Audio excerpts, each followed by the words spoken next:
as we've seen over the last 8 years, we have stopped or certainly slowed down the advance of medicine and science because we're so concerned with those political or social or philosophical or ethical issues. And so it becomes a very complicated issue because it's not just about be careful what you wrought, but it's about what might you have in your hands that can help you today. Really quick, if I could just tap on that, to answer the question directly as to what the youth should do to prepare themselves in the usage of the power and the technology. There's a very basic truth that must be remembered at all times when you're living your life. It goes all the way back from the very beginning of the existence of us as human beings. And that is, you are what you eat, you are what you think, and you are what you do. So if you spend your time on technology in a constructive, creative way, you will be constructive and creative. If you use it as a way of passing the time and get caught up inside of the game world, then you're going to be in a game world. And you are going to be that. And there's no way of getting around it. It's a basic fundamentals truth that will last the test of time. You are what you eat, you are what you think, and you are what you do. So empower yourself. Think about it.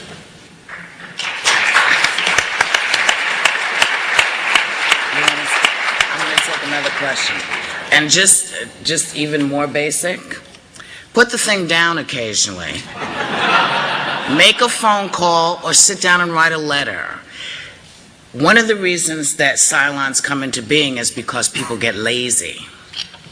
And the more time you take to do what you need to do, the less time you'll need for a Cylon to do it. That's just my opinion, though. Number 3, please.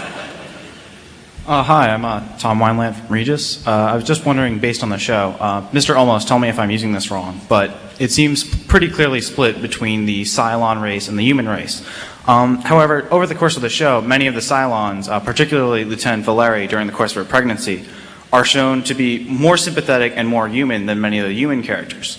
So within the context of the show, what does it mean to be human, and why do the toasters deserve to be treated as more than their namesakes? I think you should Watch that toaster plate. I'm going to toss that one over to Ron, because Ron really is the creator of this, and that really is a creation aspect. You know, what is human and what isn't human. I don't think we ever attempted to really give that an answer. I mean, that was one of the fundamental questions that the show raised. What is it to be human? What does it mean to be human? How would you know it? And given, you know, these artificial life forms that have been created that look so much like us, at what point would you start to believe that they were human? Or at least believe that they had souls, or believe that they were worthy of personhood and rights and so on. And one of the tough things about the show was to constantly blur those distinctions, that really good people would do really horrible things and really horrible people would really do good things. And it was about sort of establishing in the audience's mind that innate contradiction of the human condition, that we all carry seeds of good and evil with us, and we tend to act on them in unexpected moments and in unexpected ways.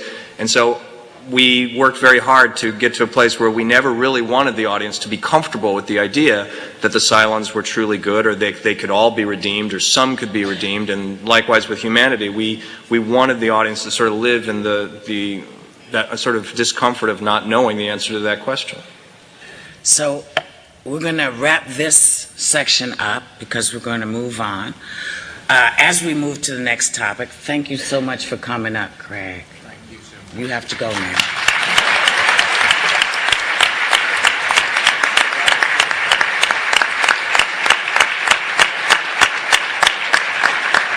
As we move on to the next topic, please welcome Special Representative of the Secretary General for Children and Armed Conflict. And don't be upset with me, you know, because I'm going to work it out. Ms. Radhika Kumarswamy. That's it. I did it. I did it.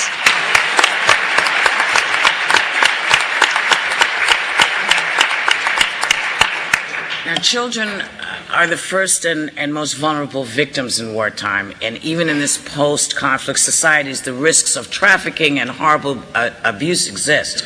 BSG waded into these issues in a way that many programs would never, ever attempt to. Watch the tape. In times of war, Children are the silent and innocent victims, used as pawns in deadly situations beyond their understanding. In telling the story of the conflict between human and Cylon, the plight of children was never overlooked. You're gonna be fine. I promise you. When a ship within the fleet was found to be a hub of black market activity, Liadama confronted the horror of child trafficking. What about those children outside? How are they helping the fleet? Everyone has needs. Some settle for cigars and liquor. Others are more demanding. It's hard to find the moral high ground when we're all standing in the mud. While on official business, Laura Roslin meets a young girl and hears her story. Hi, Cammy. I'm Laura. Are you alone? When a girl's ship must be sacrificed for the safety of the fleet, We'll be saving tens of thousands. I'm sorry to make it a numbers game, but we're talking about the survival of our race here. Order the fleet to jump to Ragnar immediately. the colonists face a harsh reality of life during wartime. I've got terrorist contacts. Inbound target, 10 minutes away. Oh my God, they're silent! I hope you people run hell for this!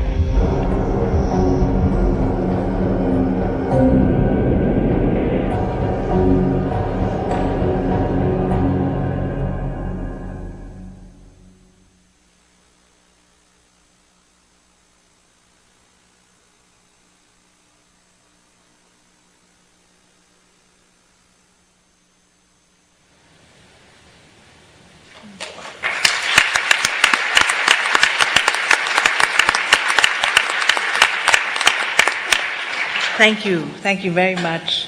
It's a pleasure to be here with you, Ms. Goldberg. I first remember seeing your films so many years ago in Sri Lanka with my female friends. That was the global reach of your fame. So let me also say that I'm not a TV fan, and I rarely watch TV, but when I heard I was going to be on this panel, I made it a point to look at some of these programs. And what I found about the series is that it's a very deeply moral series. It was really nice to see not just special effects. And I really liked the fact that the morality was not the easy morality of black and white, but really of having to make those hard choices. And many of us who work in the field of armed conflict, these are choices that many of my field officers of the United Nations have to make on a daily basis, like this choice you had to make between that girl and saving the human race. So I must say there's really a lot to be learned. Now, with regard to children, as you know, the international humanitarian law sees basically 6 grave violations against children during wartime. One is, of course, killing children and maiming them. The second, of course, is sexual violence and trafficking. And in this case, perhaps I could just tell the story of Eva, a girl who was 13 that I met in the Democratic Congo. She was going to school and she was waylaid by a group of armed men, taken to the camp, repeatedly raped, kept in a state of forced nudity. And then when she ran away, someone found her and took her to this hospital, an amazing hospital in Congo called the Panzi Hospital, where there are 2,000 victims of sexual violence there at the moment. And at the age of 13, she was found she was pregnant. And the child was given birth to, and she was taken care of and allowed to go to school. But she was not looking forward to going back to her parents because she felt that they wouldn't understand what had happened to her. So that's one case. Then, besides sexual violence, there's the case of recruiting and using child soldiers. And then you hear the story of Moy, the boy I met in northern Uganda who had been abducted with his friend by the LRA.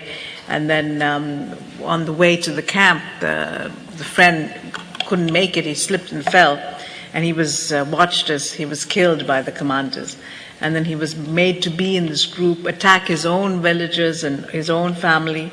And he continued to engage in this kind of activity till one day he just ran away.